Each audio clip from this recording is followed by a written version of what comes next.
All right, guys, what's going on? Welcome in. So look, huge breaking NFL news. It just came out maybe 4 or 5 minutes ago here. By the way, the reason why I'm doing this video on my phone is because I actually just did a video and all my equipment's dead. But look, Adam Schefter is reporting that Carson Wentz could be on the move as early as next week. This will cause a massive ripple effect throughout the NFL, right? Think about how many teams out there have a question mark at the quarterback position heading into 2021? There's so many of them, right? Off the top of my head, we have the Bears, the Saints, the Jets, the Washington football team, the Colts, the Patriots, Carolina, Denver, Houston, now Philly. I feel like it's like half the league, right? It's going to be a humongous quarterback carousel. We've seen Jared Goff get dealt. We've seen Matthew Stafford get dealt. There's rumors about Deshaun Watson. We have a ton of rookies coming in the building. There will be moving parts. There's going to be so many moving parts. It's going to be a whirlwind, but I cannot wait for it. But look, in regards to Carson Wentz, I think the two teams that really pop into my mind first, the two teams that I think would be great fits. Number one, the Indianapolis Colts. This is the team that since the beginning has been linked to Carson Wentz. Number one, they have enough money to pay him. They have so much money in available cap space that they can take on that massive Carson Wentz contract. I think it's a little over $45 million over the course of 2 years. They have the money to afford him. Number two, they have a great offensive line, so Carson Wentz isn't going to be running for his life. They're a win-now team. This is a double-digit win team. They have a great coaching staff in place. Speaking of that, Frank Reich was the offensive coordinator back in Philly when they won their Super Bowl, when Carson Wentz was playing like an absolute god, right? That connection is there. And then, of course, Carson Wentz knows and fits and excels in that system. So the Indianapolis Colts make so much sense. They can dish out maybe, a couple picks here and there. They have that mid to late first round pick. I think it's in the early 20s. So it's not like you're going to be giving up like the 4th overall pick or the 2nd or the 3rd pick. You have picks to kind of I guess what I'm trying to say is your draft picks are expendable. It's not the end of the world if you give up, your first round pick to the Philadelphia Eagles here. Also, the Eagles will be trading Wentz to an AFC team, so it's not like Carson Wentz will be haunting the franchise for the next 10 years or anything like that, keeping the Eagles out of the playoffs. He'll be in the AFC. He'll be doing his thing with the Colts. It is what it is. It's best that the two parties go their separate ways. The second team is the Chicago Bears. The Bears truly are a quarterback away from being a Super Bowl contender.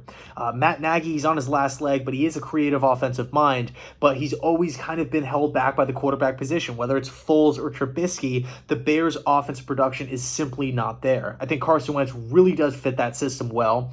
It's kind of what the Kansas City Chiefs do. They have a great defense. They're playing in a tough division, but man, let's be honest. They made the playoffs last year with a huge question mark at the quarterback position, right? It's always kind of, we have to dominate on defense, dominate in the trenches, and really make plays for our quarterback to win these games. And they managed to get to the playoffs. I think if you add Carson Wentz to that team, it's a better option than what you currently have. Now, you're going to have to figure out the cap situation. You're going to have to figure out what you're willing to give up for Wentz. And it could be Ryan Pace's last move as general manager, because like Nagy, he's on his last leg.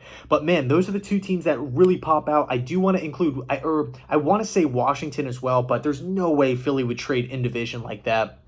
Which leads me to my next point, kind of linking it back to the New York Jets here. How does this affect Sam Darnold?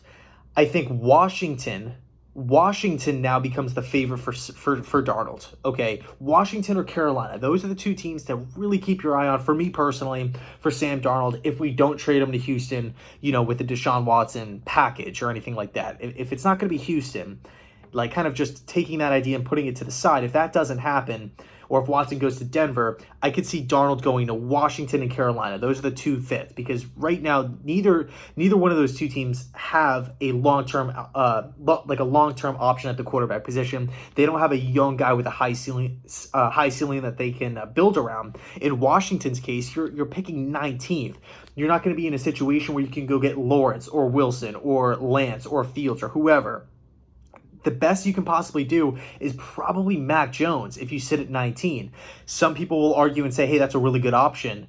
But for me right now, I'm looking at Washington right now as a team it's going in the right direction. There's so much to work with, right? A fantastic up-and-coming young defense, a great coaching staff in the building, a team that's only going to get better, a solid offensive line.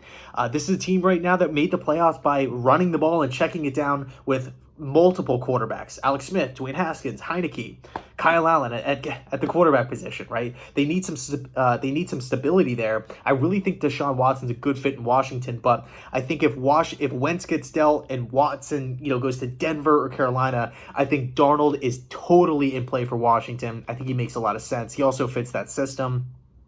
And then in Carolina's case, they're picking, I believe, eighth overall. So they could be in play for a Trey Lance or something like that. Maybe if Justin Fields slips, they can get their guy there. But if they don't want to risk that, right, if they want to go into free agency with a young quarterback on the roster that can start to learn this Joe Brady offense, remember, he's staying this year. He didn't accept a head coaching job. Everything's intact for Carolina. I love this Panthers team. It's a young team. It's up and coming. It's one of those teams that I feel like in maybe 2-3 years, they're going to be consistently competing for the NFC South, as crazy as that sounds, with the Saints being great and the Bucks being great and everything like that. But I truly believe in Rule. I believe in Joe Brady as well. But they got to nail that quarterback position. And I think this is a team right now that I feel like people are writing them off, saying, "Oh, it's not a good team. It's kind of a bad team." But I disagree. You look at the losses that Carolina experienced throughout the course of that season. Look at how many one possession games they lost. There was a lot. They took the Chiefs to the brink. They took the Saints to the brink. Two great teams. All right. So Carolina, it's a well-coached team. It's a young team going in the right direction.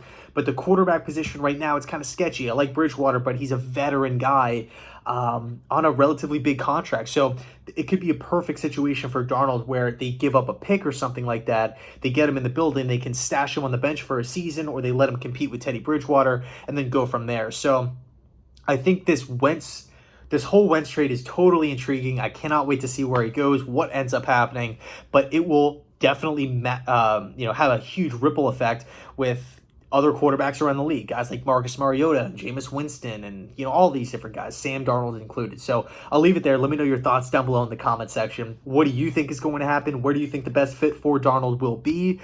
And as always, thanks so much for watching, and go Jets.